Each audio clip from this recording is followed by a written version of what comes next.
திருப்பூர் மாநகரில் சில்லிங் மதுபான விற்பனையை தடை செய்தது போல் குட்காவையும் தடை செய்ய வேண்டும். கமிஷனர் ராஜேந்திரனுக்கு பொதுமக்கள் வேண்டுகோள். திருப்பூர் மாநகரில் கமிஷனர் ராஜேந்திரன் அவர்களின் அதிரடி நடவடிக்கையால் திருப்பூர் மாநகர் முழுவதும் 24 மணி நேரமும் சட்டவிரோதமாக விற்கப்பட்டு வந்த மது விற்பனையை தனிப்படை அதிரடி வேட்டை மூலம் முற்றிலும் தடை செய்து பொதுமக்களின் பாராட்டை பெற்றார்.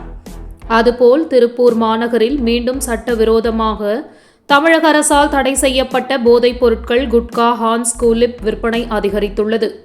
பள்ளிகள், கல்லூரிகள் திறந்த நிலையில் விற்பனை அதிகரித்துள்ளதால் இளைய சமுதாயத்தினர் போதைக்கு அடிமையாகும் சூழல் உள்ளதாக சமூக ஆர்வலர்கள் வேதனை தெரிவிக்கிறார்கள்.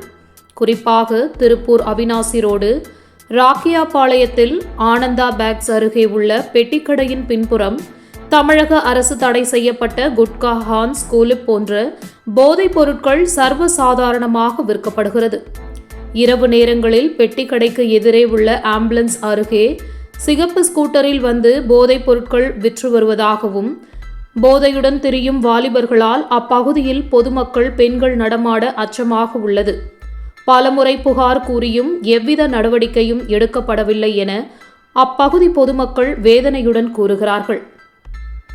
தமிழக அரசால் தடை செய்யப்பட்ட குட்கா, ஹான்ஸ், கூலிப் போன்ற போதைப் பொருட்கள் விற்கும் பெட்டிக்கடைகளையும் திருப்பூர் மாநகர போலீஸ் கமிஷனர் ராஜேந்திரன் அவர்கள் தனிப்படை அமைத்து அதிரடியாக சோதனை செய்து நடவடிக்கை எடுக்க வேண்டும் என பொதுமக்கள் வேண்டுகோள் விடுத்தனர்.